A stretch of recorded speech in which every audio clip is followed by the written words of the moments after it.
ఇటీవల రాజమండ్రి గోరక్షణపేట వద్ద ప్రమాదవశాత్తు జరిగిన ఘటనలో మృతి చెందిన విజయ్ రూపస్ కుటుంబాన్ని అన్ని విధాలా ఆదుకుంటామని రాజమండ్రి సిటీ ఎమ్మెల్యే ఆదిరెడ్డి శ్రీనివాస్ భరోసా ఇచ్చారు.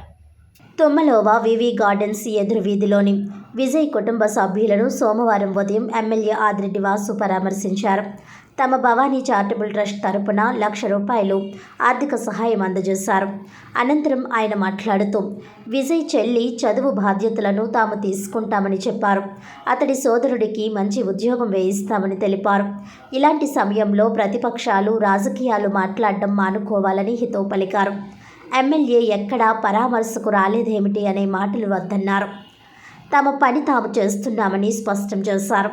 విజయ్ కుటుంబానికి కాంట్రాక్టర్ నుంచి ₹7,00,000 తమ భవానీ చారిటబుల్ ట్రస్ట్ ద్వారా ₹1,00,000 అందించామని వివరించారు. ప్రాణాలను డబ్బుతో కొలవలేమని, పోయిన ప్రాణాన్ని తిరిగి తీసుకురాలేమని, అయితే ఎదిగిన కొడుకు ఇలా అయితే ఆ కుటుంబ పరిస్థితి ఎలా ఉంటుందో తెలుసునని, అందుకే ఆర్థిక సాయం అందేలా కృషి చేస్తున్నామని ఎమ్మెల్యే ఆదిరెడ్డి శ్రీనివాస్ చెప్పారు. ఈ కుటుంబం ప్రభువును నమ్ముకున్నట్లు తెలిసిందని అన్నారు. గత ఎన్నికల్లో తన విజయానికి విజయ్ కృషి చేశాడని, అలాంటి అతడి కుటుంబాన్ని ఆదుకోవాల్సిన బాధ్యత తమపై ఇంకా పెరిగిందని చెప్పారు. ఎమ్మెల్సీ ఎన్నికల కోడ్ వల్ల కొన్ని పనులు ఆలస్యమవుతున్నాయని, వాటిని అధిగమిస్తున్నామని చెప్పారు. ఎమ్మెల్యే కానీ అధికార పార్టీ నాయకులు కానీ ఏం చేస్తున్నారంటూ రాజకీయాలు మాట్లాడడం సరికాదని హితవు పలికారు. ఇటీవల వైజంక్షన్లో రోడ్డు దాటుతూ 2 విద్యార్థులు మృతి చెందితే తమ పార్టీ నాయకులు కాశీ నవీన్ కుమార్ తదితరులు వెళ్లి ఆ కుటుంబాలను పరామర్శించారని, అప్పుడు ఈ ప్రతిపక్షాలు ఏమయ్యాయని ఎమ్మెల్యే ఆదిరెడ్డి వాసు ప్రశ్నించారు. అనవసర విషయాల్లో రాజకీయాలు మాట్లాడడం మానుకోవాలని సూచించారు. తాము బాధల్లో ఉన్న కుటుంబాలను ఆదుకుంటామే కానీ శవ రాజకీయాలు చేయడం చేతకాదన్నారు.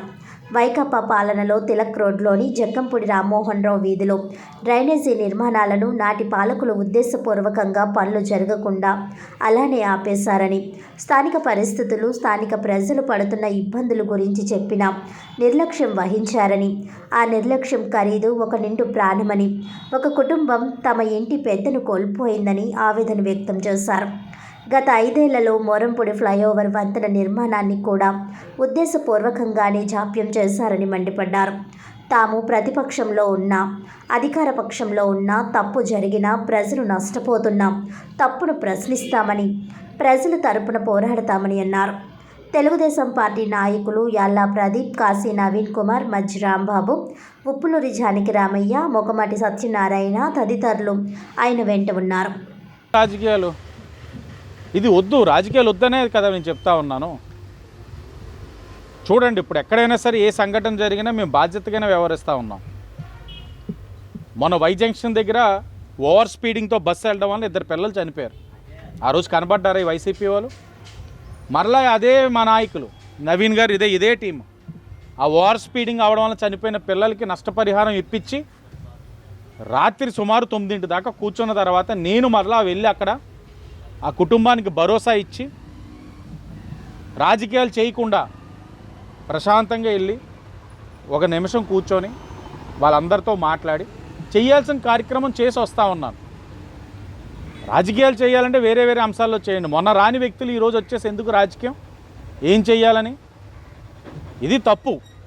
ఓపిక ఉంటే మీరు సాయం చేయండి, కుటుంబానికి అండగా నిలబడండి.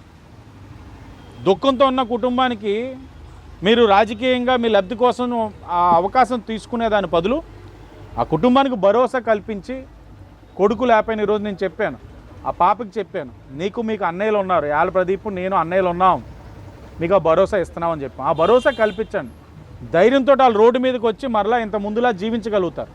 అంతేగాని ఇప్పుడు వచ్చేసి రాజకీయాలు చేసేయడం వల్ల నీకు నాకు ఓట్లు సర్దుకునే టైం కాదు ఇది. ఓట్లు సర్దుకునే టైం కాదు ఇది. అర్థం చేసుకొని ప్రవర్తిస్తే మంచిది.